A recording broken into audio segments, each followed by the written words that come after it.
Ladies and gentlemen, welcome to the 6th episode of Visioncon Spotlight, your in-depth look at the nerds you love. I'm your host, Zach Wilson, but you didn't come here to see me today. You came to see the men of the hour, the dynamic pop culture duo, here to entertain you and make you laugh, but also inform you. Ladies and gentlemen, please help me welcome Gary and Keith from Pop Culture Minefield. Gentlemen, how are we doing today? And that's Keith. That's down there in the Brady Bunch box. And if for some reason the boxes are switched on YouTube, it's just going to be the inverse. But how are we doing today, guys? Not too bad considering, I'm 56, so I'm feeling old today. Well, I wasn't going to say you looked a day past 55, Gary. Thanks. So, gentlemen, I first wanted to start off. I mean, you guys are one of the highest rising and most famous podcasts and shows, around. So I just wanted to ask, in Missouri? In Missouri, around. That's subjective. But how did it start? Were you guys just instant chemistry when you guys first started the show, or was it definitely You want to tell this, Keith, or you want me to tell it? You know what? I'll give my perspective on it. I'll give my perspective because I like hearing you tell the story. For sure. But it's so much sexier when I tell it. It is. It is. You meet people going to conventions and stuff, and some people you hit it off with, and some people, they're still people that you can hang out with, but there's no real chemistry. And since the day I first met Gary, he has just been fun to hang out with, a great vibe, great time. Every time he'd be a guest at a convention or even just going to a convention, he was always just not only entertaining me, but everybody around him. He is a magnet for the cool people at whatever convention you're at. Now, have him try to deny that because, pictures, video, and I'm loud and obnoxious, so it's hard to avoid me. My favorite thing to do at conventions is I like to, here I go, PG it up, Gary. I like to mess with people. And when they're walking by the table, don't ignore me. So I just hey, you, what are you doing? Walking like a sloth past this guy with this cool artwork. I'm a showman. It's really weird because I'm also an introvert. So I'm an INFJ personality type. So, okay. Which means I'm an introvert, but it also means that I have extrovert personality traits. Mm-hmm. And so I'm a good showman, but after a convention, Keith knows this, I go into hiding for like a week to recover from it. Oh, wow. Me too. Because it wears me out, emotionally, mentally, I'm just drained, and I just want to let my brain wander and drool for a few days. Sure. But Keith and I met back in 2011, officially met at Visioncon, because I've been going to Visioncon for years. I mean, since I went there with Mike Strain back in 2005, I think. Oh, wow. That was the first time. And I can't believe it took us that long to meet, considering I've pretty much been to every Visioncon pretty much since the first one. Sure. Yeah. So there I am sitting there at my first guest spot, and it was really nice. I was invited to be a guest. I'm like, okay, yeah. And so I'm sitting there, and this beautiful black man goes walking by, and I'm like, I'm going to hit on him. And as soon as he walked by, I came by.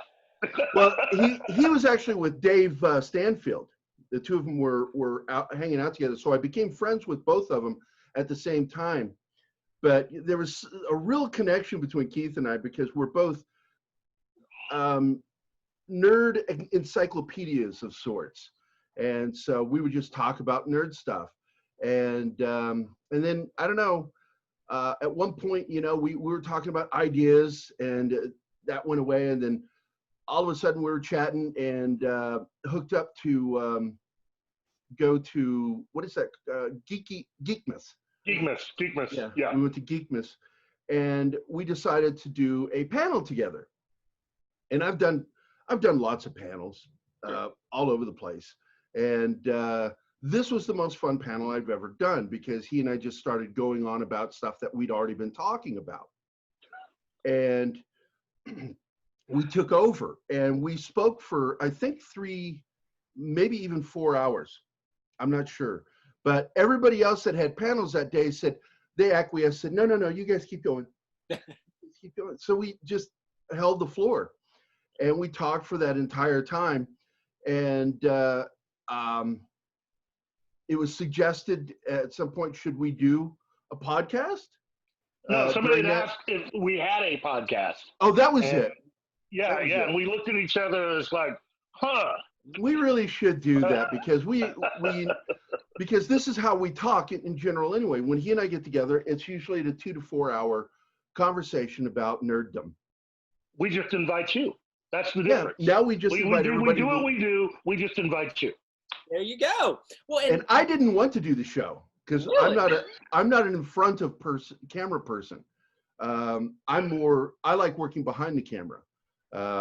I'm an artist. I'm a drummer. I'm a keyboardist. I like working behind instruments. Sure. And but Keith, I think was being pretty clear with me that I needed to do the show because he wouldn't respond to me whenever I would just suggest, let me make it about you.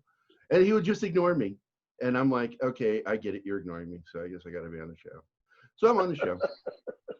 Well, I mean, we're all better for it. And speaking of your show, I will say, and guys, if you're watching this later on YouTube, all the links are going to be in the description down below. I implore you guys to check those out. But speaking of your guys' show, I think the most drawing thing about it is, and again, I'm painting with a broad brush here, but bear with me.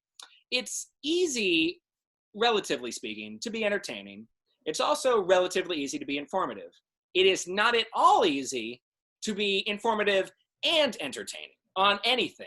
You guys, however, have found a way to make it work in such a way that you guys earned all of this popularity that you guys have obtained.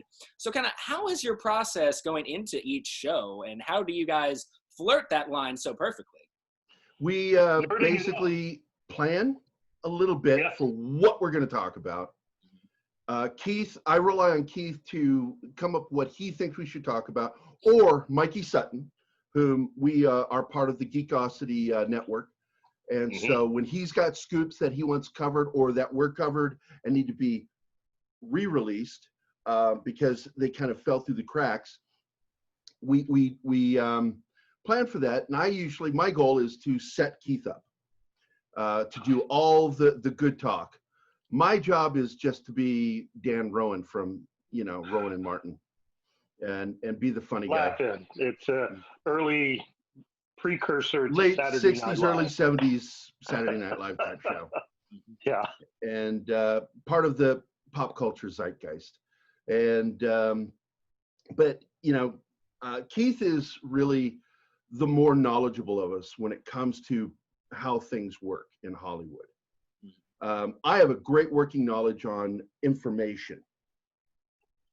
He, on the other hand, he's the guy that when you go, are you a conspiracy theorist? He opens closet and there's red yarn everywhere. That's him. I dig it. That's me following the money. I mean, it's the oldest adage out there, but it's the one that clearly works. If you really want to understand the business of Hollywood, follow the money. The money will always take you to where you should go. So. Yep. And he and I, have been talking about all the stuff that is now really coming to light. We've been talking because we started our show in January of 2019 and nobody was watching us.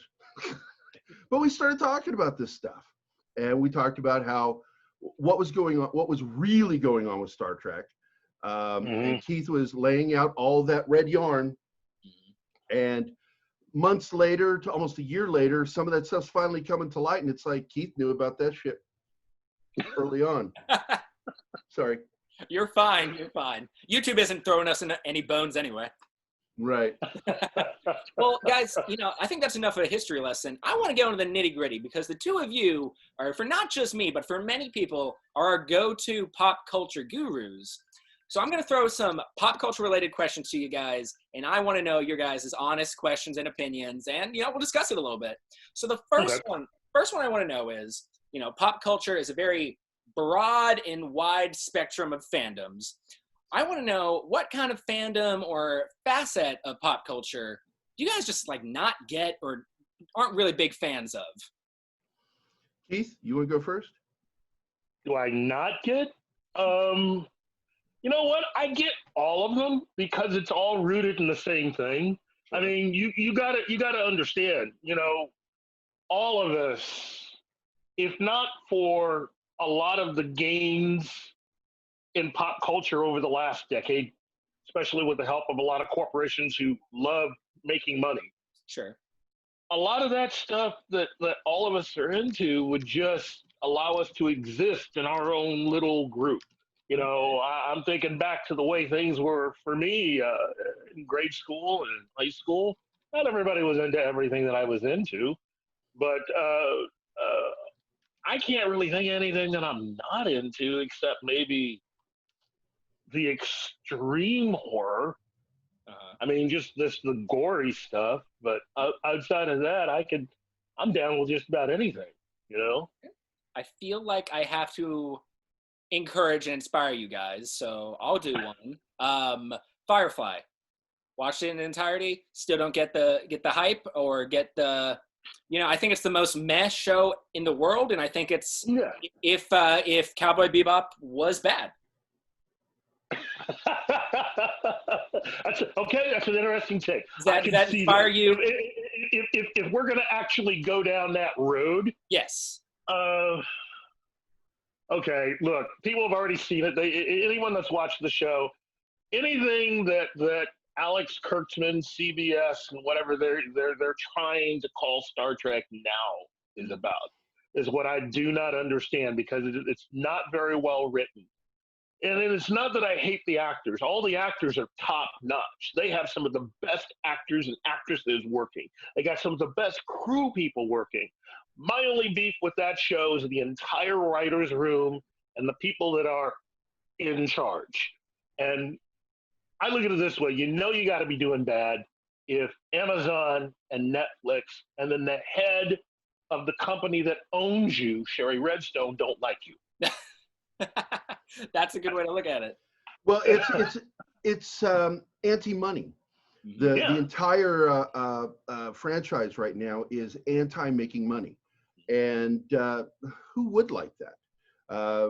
Stupid people. I imagine stupid people like to lose money. But Sherry Redstone, anybody that's an investor. Mm-hmm.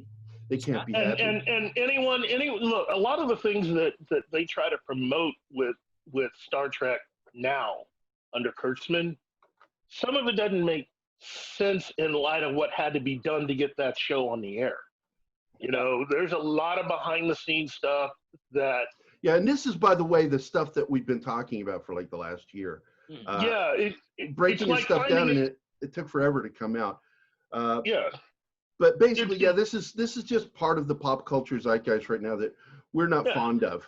I don't like. I dislike mixing too much social issues into something. You should always pat it down a little bit. That's how they've always done it on Star Trek. They put it in there, but they don't overburden the audience with it like they're lecturing them. Okay. Whereas the new series, low character development, high social awareness, and it's like you got to get emotion. They're way out of balance, and they've lost probably billions at this point. But when it comes to popular culture, what I don't like is very little. Now, I agree with Keith on any of this that involves franchises that have gone astray, but I think that like one of them is straightening out right now, which is Star Wars. But when it comes to one I've always disliked and will always dislike is any of the RPG games. I hate RPG games. I hate D&D. The guys I grew up with, the only reason why I went to game with them was because free beer. And I would get myself killed so I could sit and just watch them and drink. And they never caught on. They never caught on. And then years later, it's like 30 some years later, they conned me into joining World of Warcraft. and I'm just running around with my childhood high school best friends, on World of Warcraft, and we're running around, and I'm like going, "Are we gonna kill something?" It's like all we're doing is running from village to village, and just this is like all the in between stuff that they didn't show in Conan or did a montage with, and we're spending hours doing it. So I quit playing World of Warcraft. So for RPG, is that just RPGs in general, or do you include JRPGs in that aspect? I don't look, I'm a first-person shooter kind of person. Okay. I like, especially military games, because I'm a vet, and I really enjoyed playing those and getting in there with some of my military buddies, and we'd play, and we'd stomp the crap out of people. In fact, I was in one of the #1 clans when America's Army came out. Oh, wow. Back in 2005. And just awesome game playing. And it pits you against another human being, and I love that. Mm-hmm. RPG, you're talking to AI people or people, I just don't get it. I don't get the whole rolling the I know that looked like I was doing something else, but it was rolling dice. And basically, that is so boring to me. Mm-hmm. And I get it. Other people love it. I get it. It's just, no, it's not for me. My brain works too fast, and I want constant clicking in my brain. Sure. And first-person shooter games do that for me. I am playing an RPG right now, though. Oh. Yeah, and I'm enjoying it, but it's also because it's a Sherlock Holmes game. Okay. I dig it. And it's, I got to, uncover mysteries, and that is fun. Got it. That engages me. All right. But that's it for me for pop culture dislikes. All right. Everything else I love, except for the IP issues that Keith brought up. Sure. We're kind of switching boats here. I mean, since a lot of us have a lot of free time recently for, current events, I did want to ask, what do you two think is the hot show right now? Like, what can people kind of lose themselves in now that we kind of have all this free time? Star Trek Lower Decks. When I saw that they got Mike McMahon, I love his writing, man. That guy's hilarious. I'm like, maybe Kurtzman did something smart finally. Maybe he was forced to. Mm-hmm. And then I watched that first episode, and I didn't even crack a smile. Wow. I'm like, this is just awful. And then I was excited to see even Discovery fans going, I hate it. And I'm like going, are you finally waking up to this, that Kurtzman is horrible? He's stealing money is what he's doing. Yeah. Getting paid for doing nothing. He and Abrams are basically locust producers. They come in, strip, destroy. They're like the aliens from Independence Day, strip and move on. And they're making their money, destroying a franchise and its ability to market. JJ killed Star Trek toy sales, just murdered it. I mean, look, it's almost as bad as Star Wars merchandise. Yeah, Star Wars is the worst, but Star Trek merchandise used to sell no matter what. And going like crazy. When you get into JJ Trek and then STD and everything that followed after it, the merchandising sales have never recovered. And that is a cornerstone of the entertainment industry that a lot of people don't really understand. You need to have merchandising sales, or else you have no real legacy product. You can't have people wait between movies if they have nothing to buy. And if they're not buying what you're producing, then you're not doing that well. So exactly. And so for what's going on today, God, what is good right now, Keith? Well, look, there's a lot of good stuff. A lot of it seems to be spread out between Netflix and Amazon, who are making a killing right now because of the circumstances. I'd say if you've not I like seen, Marvelous Miss Maisel is one of my favorite shows on Amazon. If you've not seen the Netflix version of Lost in Space, that's worth your time. Oh yeah, first season not so great. Second season really good. If you've not seen The Witcher on Netflix, if you've not God. No, go ahead. No, I was just going to say, I freaking love that show. If you've not seen The Umbrella Academy yet, and if you've not Season 1 better than Season 2, but Season 2 still good. Okay. And then here's one that I know Gary doesn't like, but for whatever reason, this show's got me, and I like its own world. It has a kind of Buffy the Vampire Slayer feeling, which is the Netflix's version of Sabrina. I hate it. I absolutely hate it because I grew up in the 70s, dude, back when they used to mix Satanism and witchcraft. We know better now. We know better now. And intellectually, it bugs me. It just, because I'm a little ADD, and it triggered my ADD in a bad way. Oh, wow. And I'm like, you can't mix witchcraft with Satanism. And then overall, if I had to tell people, if you're a science fiction person at all, I mean science fiction, not science fantasy, Sure, but science fiction, the best science fiction show on television, without a doubt. Oh, I know what this is. The Expanse, baby. The Expanse, baby. Amen. There's Amen. no show that Sci-Fi Channel, just messed up. they're so stupid. Idiots. I mean, Idiots for canceling the that same show. company that canceled that other show. The when they bought it. Magicians and yeah. No, the one where the guy's stuck. He's a police officer in a genius town. I just forgot the name. Oh yeah. Eureka. Eureka. I love that show. When they canceled that, I was just like, "That's it." I've not watched Sci-Fi Channel since. I have not. I won't watch Sci-Fi Channel because of that. It's not a Sci-Fi Channel anymore. It's corporate science fiction channel is what it is, and they barely have anything. Yeah, the Canadian version is so much better. Yeah, it is. It is. What's the name of that one? I always forget it. We're Not Sci-Fi US is the name of it. That's what I call it. Yeah. Yeah, I'm trying to remember the actual name of it though. Keith, help me here. It used to be the space. Kick it in. Well, they do have their own channel called the Sci-Fi Channel up there, but it used to be known as Space. That's it. So the Space Channel. Yeah. All right. Well, I did want to ask one more question before we kind of wrap things up. Now, for the folks watching at home, a lot of whom are probably, interested in, kind of making their own show, there's a lot of tips you guys could give for that. But what I'm more curious about, and what the viewers at home are probably more curious about, is if they want to do a show where they have a foil such as the two of you have, how best could they find it? Like, obviously, you guys play off very well with one another. So kind of how hard is it for somebody just starting out to find someone that they can play off so well? That's the secret, really, in the entertainment industry.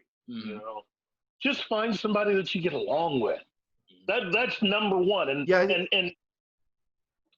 it's funny because like early on, one of the complaints somebody had was that we don't argue. I'm like, really?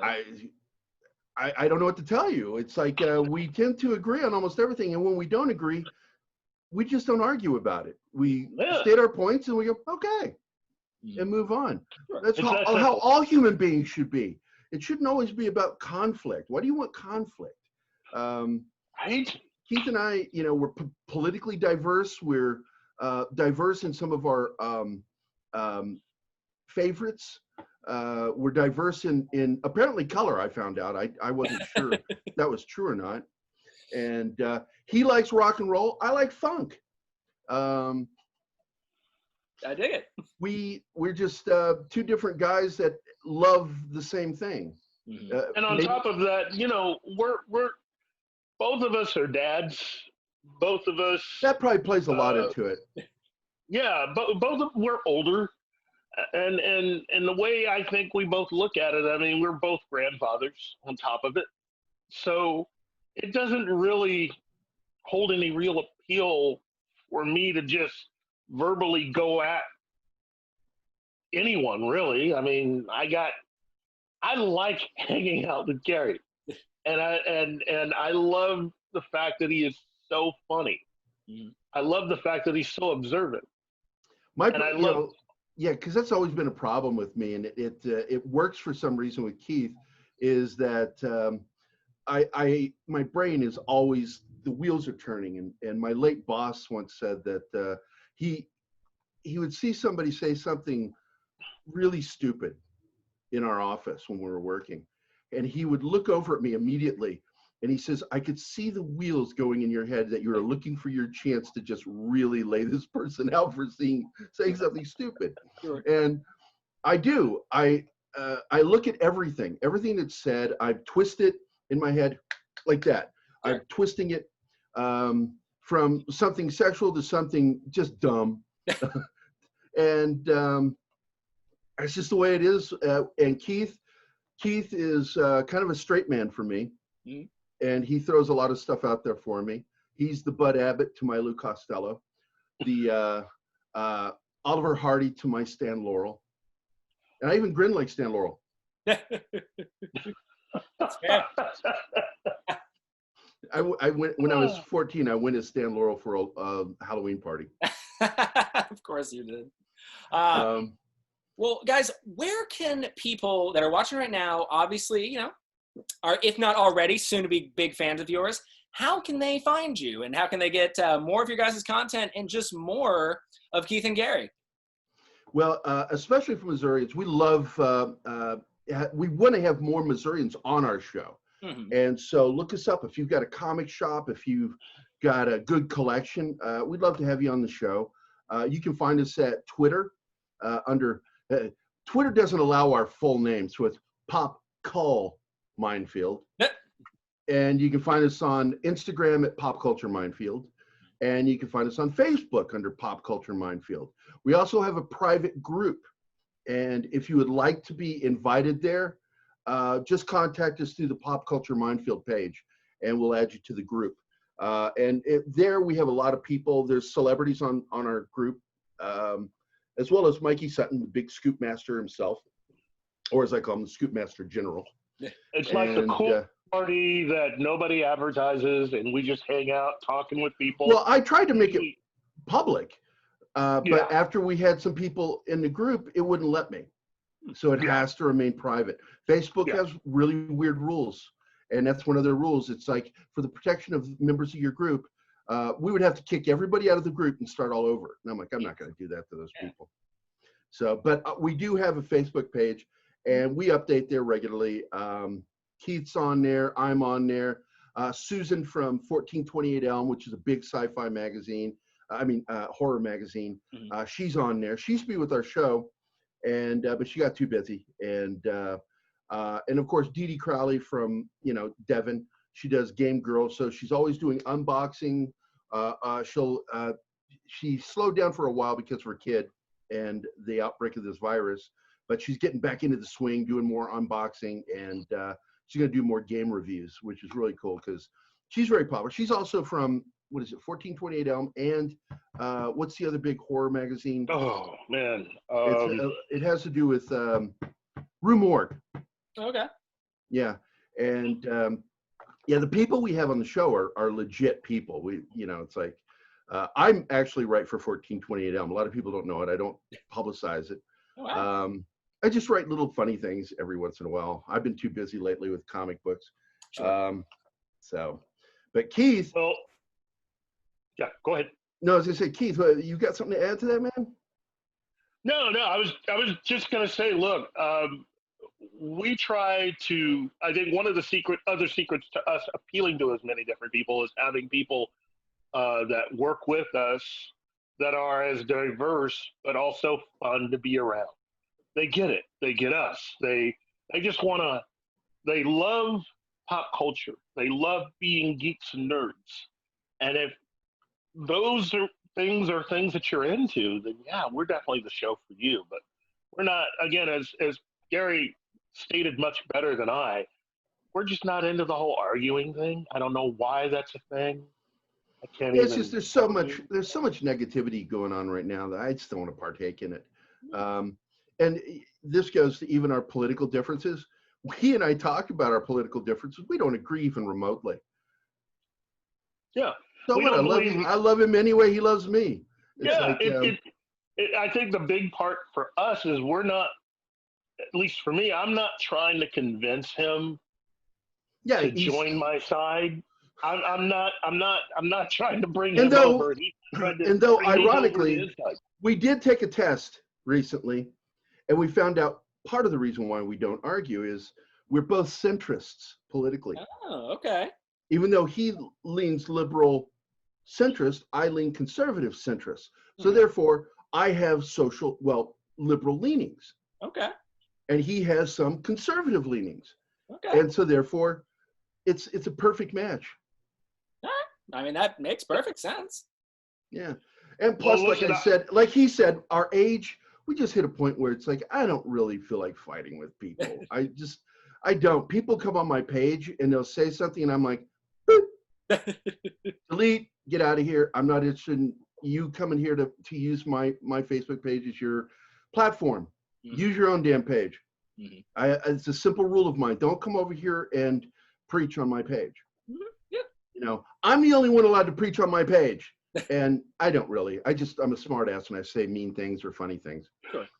Yeah. I try to flood my page with dad jokes whenever I can. So he does. Yeah, I do too. I put a lot of memes up. I like memes. I think memes are funny, and I look for the meanest memes I can find to post, and just sort of like do the husky, That sure. I dare you to say something. Inviting, for sure. Yep. Well, I just hope that once the pandemic is over, people can probably catch us at a lot of conventions because we've been invited to a lot of different things. It's just that we can't do it if there's no events going on. But we're definitely going to try to get around to see people. We're definitely going to try to get around to. I know on for me, I've been trying to go to as many different comic book shops that are still around. But we hope to be able to see everyone. We're glad everybody seems to be enjoying our show. Just continue to do what you do. And look, again, for the record, Zach. Yes. Movie. Great job, man. Aww. You're doing an excellent job. Well, thank you. It means a lot coming from you guys. But with that said, I can't think of another perfect way to leave off on. So, ladies and gentlemen, this has been episode 6 of Visioncon Spotlight. Now, before we wrap things up, gentlemen, any final thoughts to leave us on? I think we should end this the way we always do. Get off our lawn. Until next time, guys, make sure to check out the links down in the description. But until next time, I'm your host, Zach Wilson, but much more importantly, this has been my special guests, Gary and Keith from Pop Culture Minefield. Woo-hoo! Check them out in the descriptions below. And guys, always remember that life's better when you have friends to share it with.